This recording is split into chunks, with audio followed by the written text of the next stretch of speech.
Stop hiring horrible real estate agents.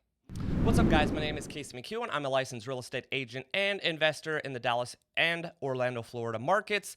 I'm here to talk to you guys today about hiring the wrong real estate agent. Now, the reason why I want to go into this story today is because I'm actually dealing with it as of effectively last night.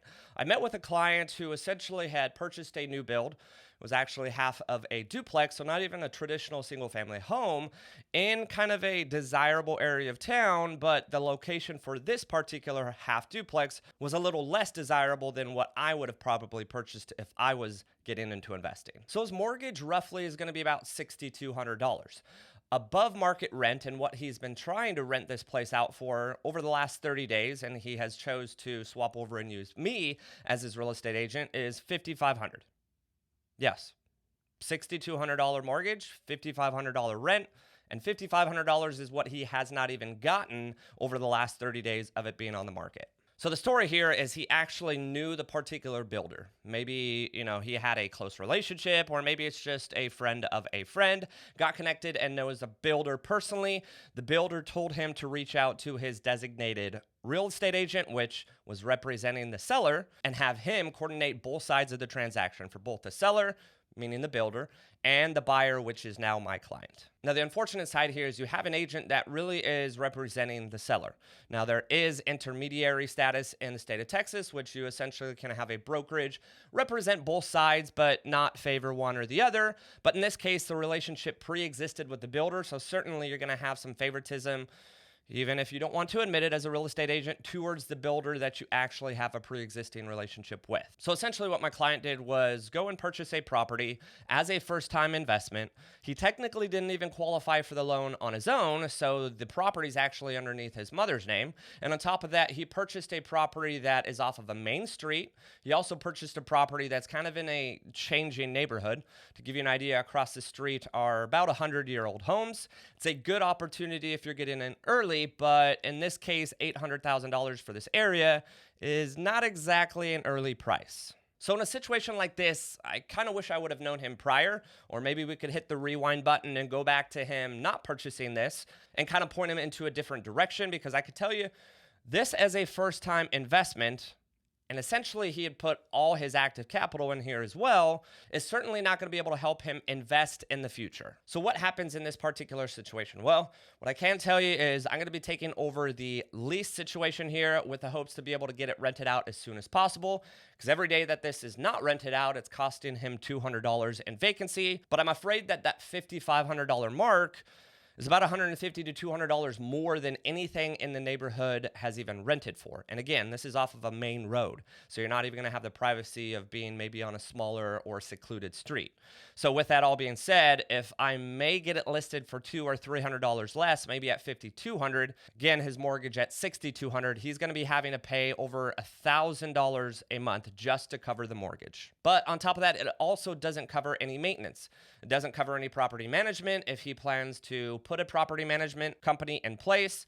Just all around, this particular situation is a lose-lose altogether. Now, on top of all of this unfortunate situation, if we wind up not being able to lease it for what he wants, we're gonna go the direction of selling, which I should probably be honest with you guys, you don't usually recoup the amount of money that you spent on a property until you own it for about 2 to 3 years. Obviously, every single market is different. If you bought in 2020, you could probably sell in 2021 and make all of your money back, but that is not the case anymore. He's gonna likely have to pay between 4 and 7% for closing costs. And on top of that, he obviously is likely not going to get what he purchased the property for. So part of that $160,000 to $200,000 that he put into this property, he's going to wind up having to pay back in closing costs. So altogether, guys, just a bad situation for this first-time investor. My hope here is that there is a positive outcome. Obviously, there's no guarantee, but if there is a positive outcome, maybe I get it listed for him, or maybe I wind up selling it for him for not a tremendous amount of a loss. Then he winds up with the relationship that we've built, and he continues to use me moving forward as his real estate agent. Now, to tie that all in with how I started in real estate, I actually had about 1.5 years of investing in real estate and actually having 2 properties under my belt when I started to actually help people invest in real estate. And I think that's probably one of the most frustrating aspects of this business, is a lot of people out there are like, hey, I'm an investor-friendly agent. Okay, that's great. I appreciate you wanting to reach out and help me. What's your investment portfolio like? And then they go off and say, I don't own a home. I don't invest in real estate. I don't have an investment portfolio.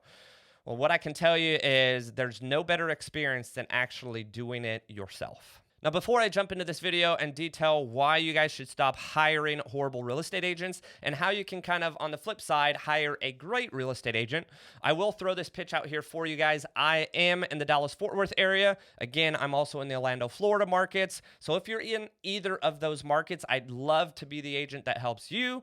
And then if you are in a different market, somewhere in the United States or maybe even outside of the country, I'm in the top real estate coaching organization, Tom Ferry, and I know agents all over the country. Now, how this works is you reach out to me on Instagram, you reach out to me via email, which both will be in the description below, and I can connect you with one of the top real estate agents in your local market.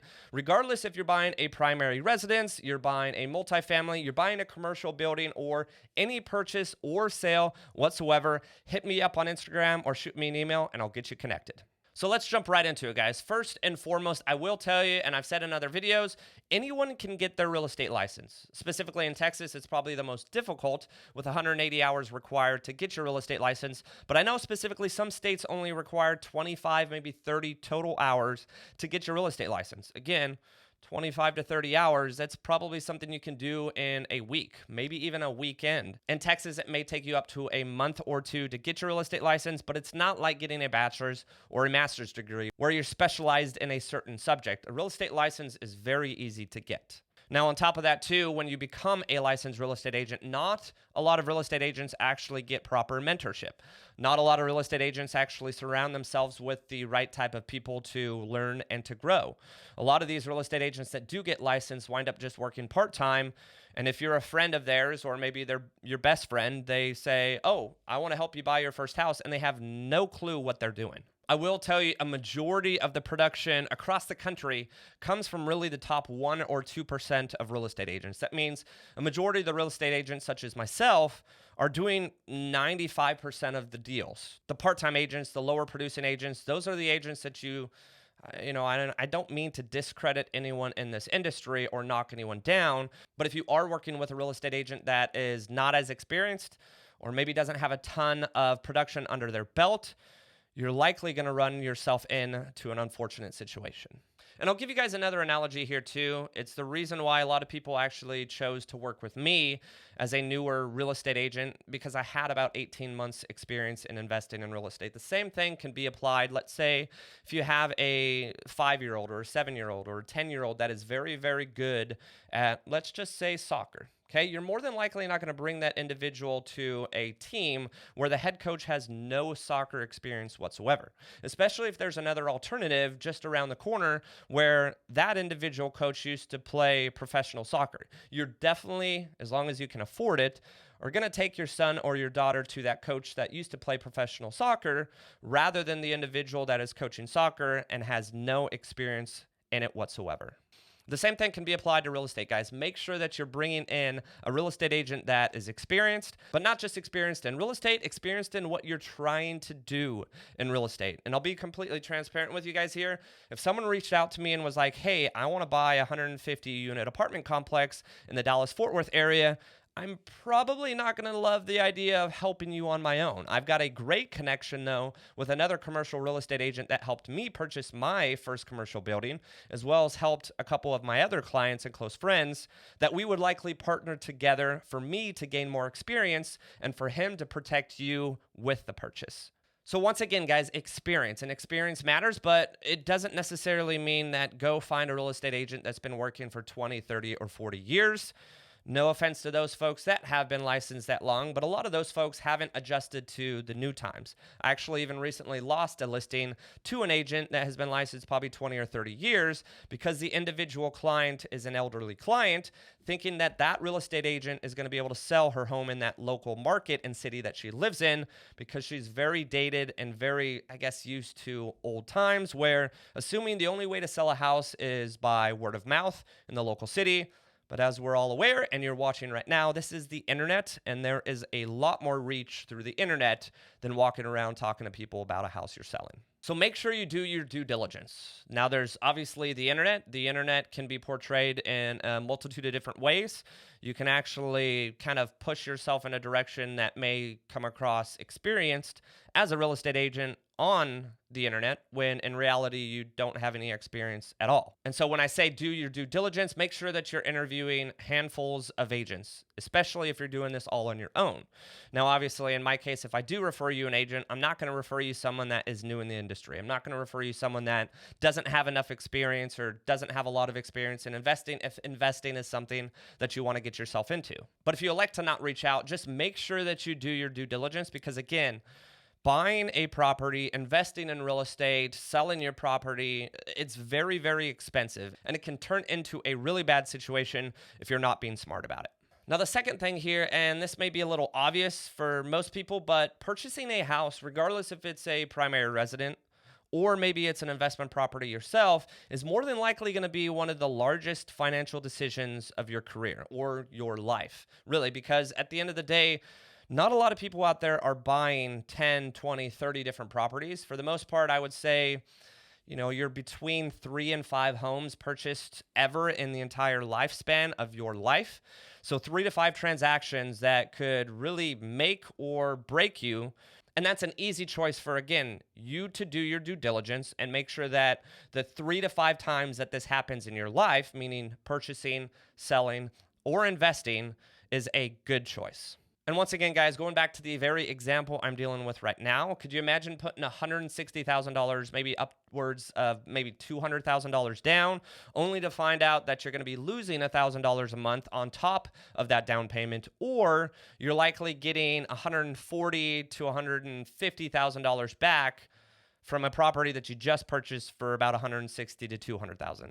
It's not a great financial position for this individual, and it could have been avoided had he done a little bit more due diligence. And last but not least, this is probably the most unappealing part of this business, and that's the fact of desperation. So again, going back to what I said as far as getting a real estate license, it's not difficult. But the unfortunate side of things is real estate kind of gets a persona of being a career that you can get into, make a ton of money, and live just this fruitful life.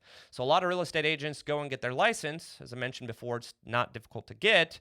And then they realize that, hey, I quit my full-time job paying all of my bills, and now I'm not getting a paycheck. I don't even technically know when the next time I will get a paycheck. So let's say it's your best friend, or maybe it's someone that you reached out to and got connected to on Zillow. They're going to showcase a property to you, whether it's an investment property or maybe it's a property you're wanting to live in, and they're going to hard sell you on that home. Maybe they're showing you 4 or 5 homes. They're going to hard sell you on as many homes as possible because they don't know when they're going to be able to pay their next bill. They don't know when they're going to collect their next check. For instance, an agent such as myself, I've got about 8 to 10 different streams of income. I'm not hurting for my next transaction, but I've taken 6 years to build up my business to get to this comfortable level of not having to be desperate. I also, when I first got licensed, was not desperate to begin with because I had a full-time job that covered my bills. So the sad part of this business, and obviously I network with agents on the daily, I hear a ton of real estate agents failing, and I also am dealing with a lot of real estate agents right now getting out of the business because 2023 is certainly not the easiest year to get your real estate license and be successful. But on top of that, it's just a bad look when you meet up with someone and you can tell that they're being a car salesman for your house. And I tell people this all the time. I technically have never really sold a house. What I provide is an experience. I provide comfort. I provide a level of protection for my clients because I've done this not just once or twice, but I've closed north of 300 transactions. I know some of the best real estate inspectors. I know some of the best real estate lenders, both in Texas and in Florida. And I also make sure that when I do write contracts and negotiate for my clients, I'm doing it with their best interest in mind. The downside, again, is those desperate agents that haven't gotten a paycheck in the last 2 months that will really do anything and everything they can to get you through a transaction so they can pay their bills. So once again, guys, stop hiring horrible real estate agents. There are a ton of real estate agents out there, and I assure you that if you're watching this video, you probably know a ton of real estate agents, but I can also use a statistic and assume that a majority of the agents that you do know, unless maybe you're in the industry yourself, they're likely not successful real estate agents. Now, it's not to say that you have to use a successful real estate agent, but make sure you're doing your due diligence once again so you're not in that unfortunate situation like my client is. Thanks again for watching, guys. Make sure to like and subscribe. It really does help. And stay tuned for the next video.